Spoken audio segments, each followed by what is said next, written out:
Atwoods, very rarely have I seen these Atwoods burn out. So it's on a rare occasion that you have to put a limit switch in them. It's more the Suburbans I've seen. So now we're just going to start reversing our procedures for putting this stuff back in there. So what I'll do is I'll start with the limit switch again.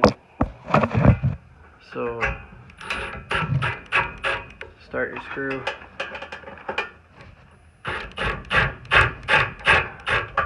Pick it up until it lines up, and there you go. Okay. Now, we're going to put our motor back in.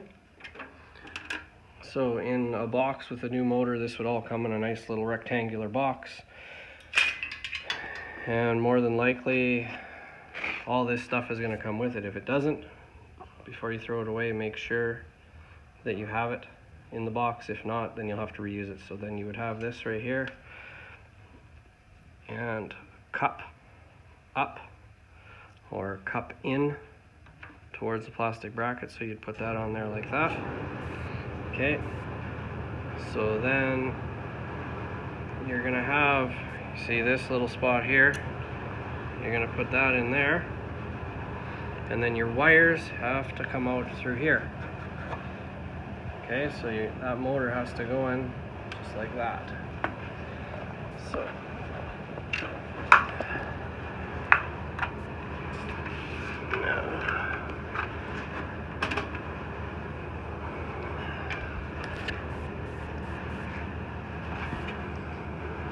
there we have it.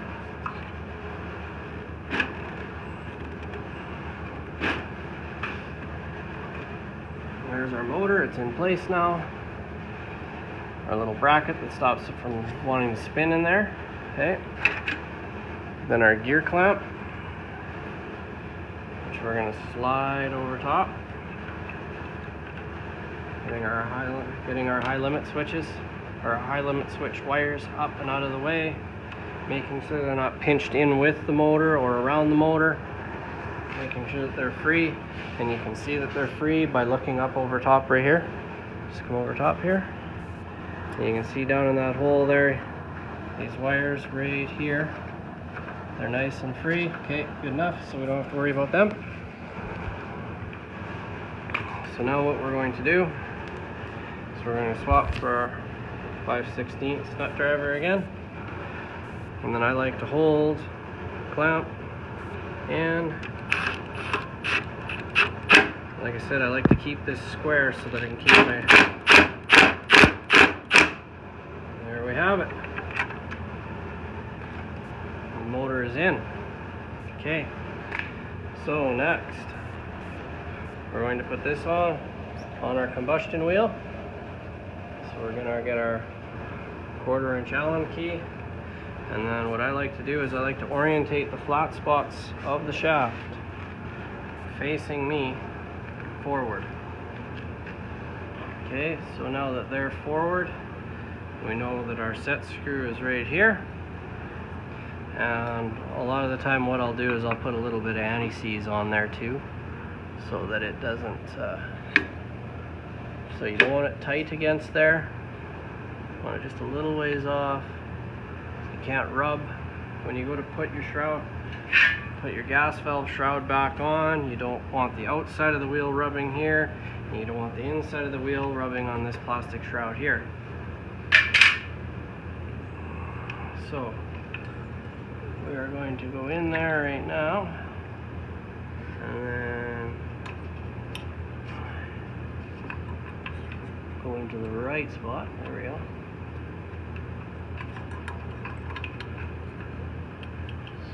Get it in there, and you can only turn it so far, and then you run out of turn. So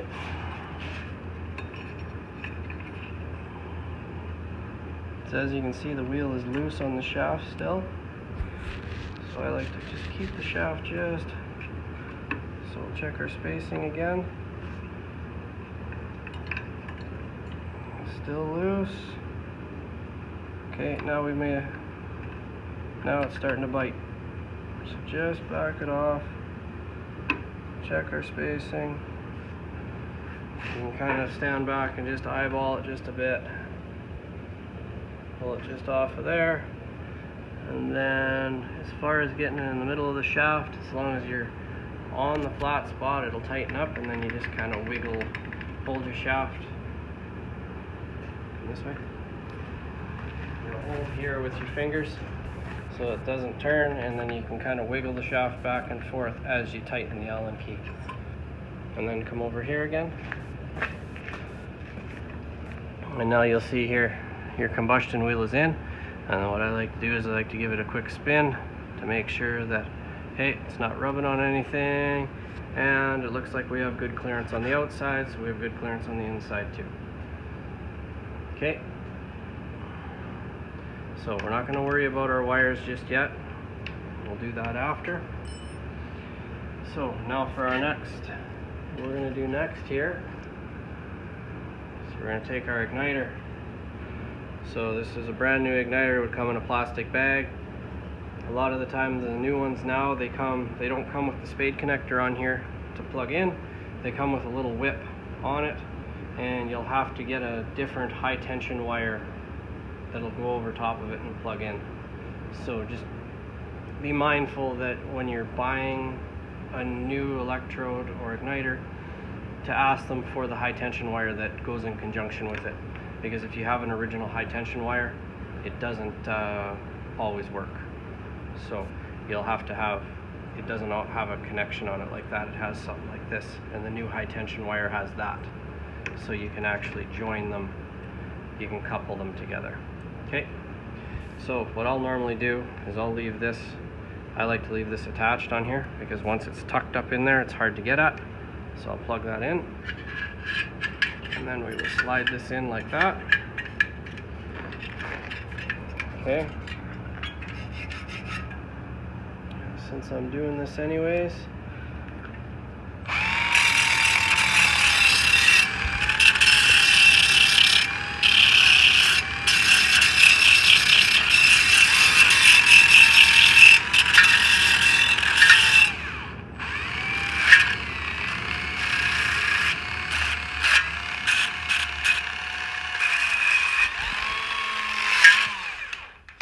we'll clean everything up a little bit so it looks a little better, burns a little cleaner, sparks a little better. Okay, so we'll hold that like that. Now we're going to come up here and we're going to get our two shorter screws. Okay, we're going to swap our 5/16 out now.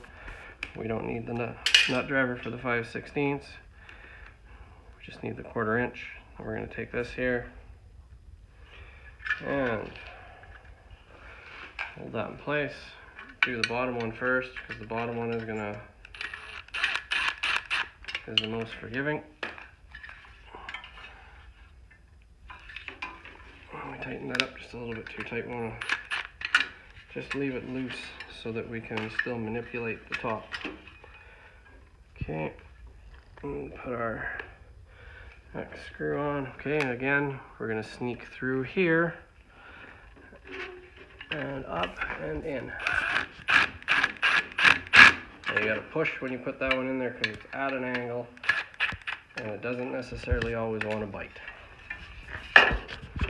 Okay, so we'll put our high tension wire around. We're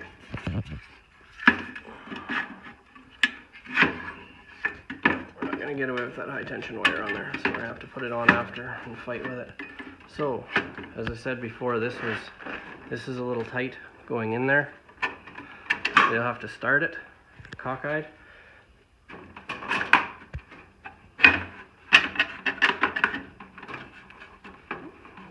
And then just wiggle it in.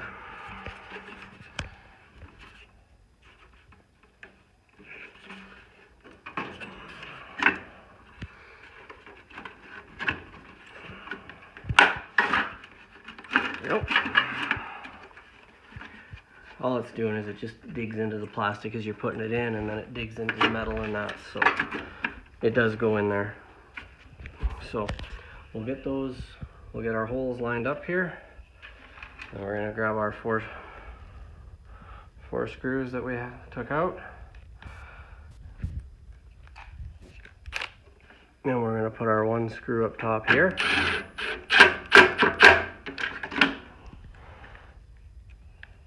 So you got 2 to the right side of the gas valve, top and bottom. You got 1 low and to the left, down beside the exhaust tube, right there in the back. Okay, and then you have 1 right here that goes through that little metal clip on the plastic shroud. There you go. So you got your 4 screws done up now. Now you're going to hook up the power to your gas valve again through here. And remember, it's grounded through the case, so you don't have to worry about it. Then you're going to take your high tension wire here, and you'll feel back here. You're not exactly going to be able to see what I was doing, but you've seen where it was. You just feel back there until you get that spade connector on it. And there you go. High tension wire. Okay, I like to try and keep all that stuff kind of tucked up here, because remember, your exhaust comes in here, which we'll put in right now, just so we're done on this side of the furnace. Okay, so then we take our exhaust tube, slide it in so it fits around where that wing nut is and into the tube in the back, and then you push that in like that, and then you'll tighten that up. Okay, so we are done on this side of the furnace now. Now we move back over to this side here. So we're going to put our blower wheel on first, squirrel wheel, whatever you want to call it. And then you're going to take, so you're going to come in from here, or you can, they do fit in through here if you really want to make them fit, but I don't recommend it. But you come in from the front side here, come in, you're going to put it in this way, and then of course you're going to observe the flat spot on the shaft. And like I say, I always like to keep the flat spot facing out towards me, and then that way I can keep the flat spot on here out and towards me, so I can put it in that way, and then I can watch on this side here. I can line up the shaft, and there we go. And then you push it on, and this one right here, you don't have to worry about clearances or anything like that. You just push it in until it stops. And you can't forget about your little spring clip.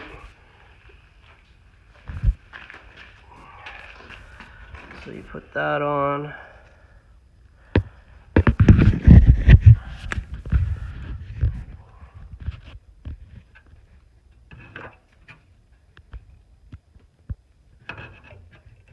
Pinch the tabs.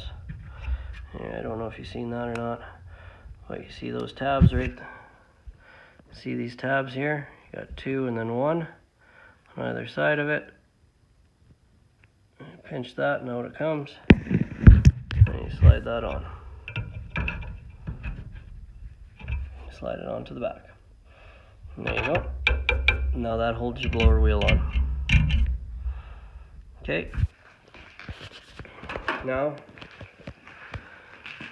we take our fan shroud, front cover, and then remember we pulled it from the bottom out, so we're going to make sure all of this is our high tension lead here. I'm going to put that off to the side. These are our wires that go to our sail switch. Then you got our wires here which go to our, so come over on this side.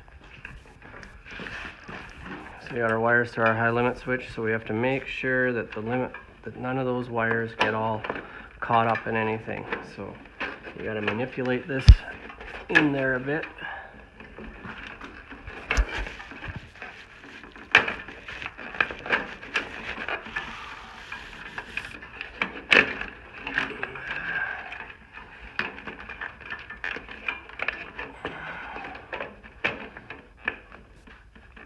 Square on the wheel. Okay.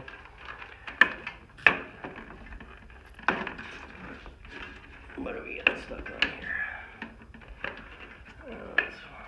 That's what's happening. Okay. There we go.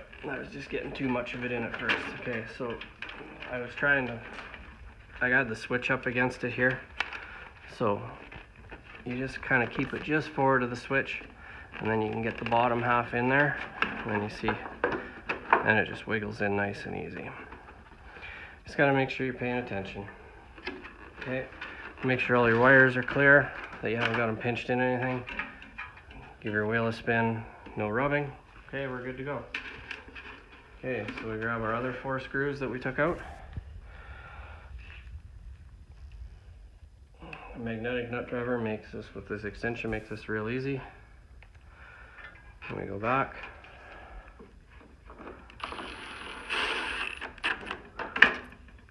There we go. And top, bottom, left and right. The 4 screws. Okay.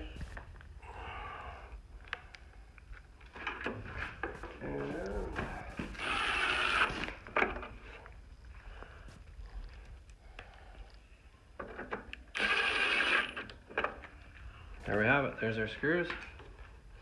Okay. So then this is our ground wire to our blower, and we're going to put that up here, right in here. Around this way. So up in here, this is a contact block with spade connectors on it. And you're going to take and you're going to push that in there, just like that. And there we have it. Okay. This is our power wire to the board. And the reason it's blue instead of red is because our power wire comes from our plug. The red wire comes in, goes into the top of this switch, and then provides, when you turn it on, it provides power to the bottom of this, which then provides power to the board, as well as provides power to the proving circuit, which provides power. It goes up through the thermostat wires, comes back down, and goes through the proving circuit. So the sales switch out off of the sales switch to your high limit switch, back out of your limit switch, back into the board, and tells the board that yes, you have airflow and the limit switch isn't tripped, which I did I went through the sequence of operation and that in parts 1 and 2 of these videos. So now we have our board. So we need to make sure it'll just sit in there just kind of like that. And then if you come around this way, please. Thank you. Okay. So we have the blue wire, which is our power wire now. That's our power. Okay. Now we have 2 red wires here. You do not want to get them mixed up and put the wrong one in the wrong spot, or nothing's going to work. Okay. High tension wire. You can see it goes through the bulkhead here of the furnace and through to the high tension. So we're going to deal with that one in a minute. So we're going to put that one over there so it doesn't get in our way. Blower wheel, it's marked BLO on here. Push it on. Okay. And then we start this in, and then you take our connector, and you'll see it's got these little tabs right here which line up on either side of this plastic tab, and we push it in. And there we go. And last, we're going to take our high tension wire. I like to always keep, doesn't matter, but the flat spot down, onto our igniter on our board. There we go. And then last, we're going to slide this in. It's going to lock in. And we're going to tighten this up. And then to finish it all off, to keep everything all nice and neat, what I would do is then, here, I'll grab a couple just so we can see.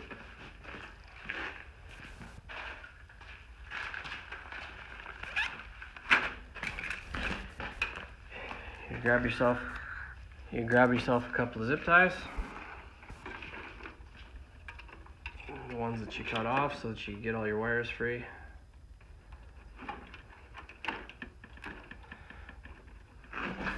Put through, and then zip tie the other side.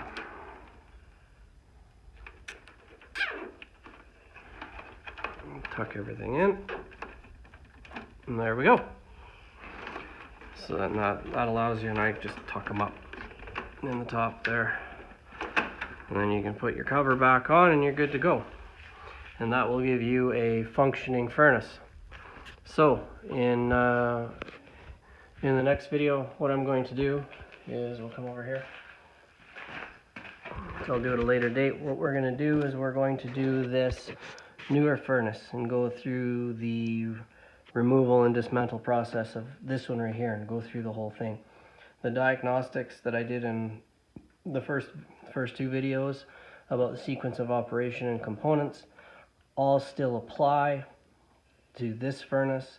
The only difference that we have on this newer Atwood or Dometic is it has more, it's just comes apart in a different way because the screws and things have all been moved and that, because they updated a lot of it in that. But that will do for now. We've already got a 28-minute video here, a little bit more than that. So that'll give you, that gives you the teardown of an 8535 and any of the Atwoods of that generation. They're all pretty well the same. So, all right, thanks for watching.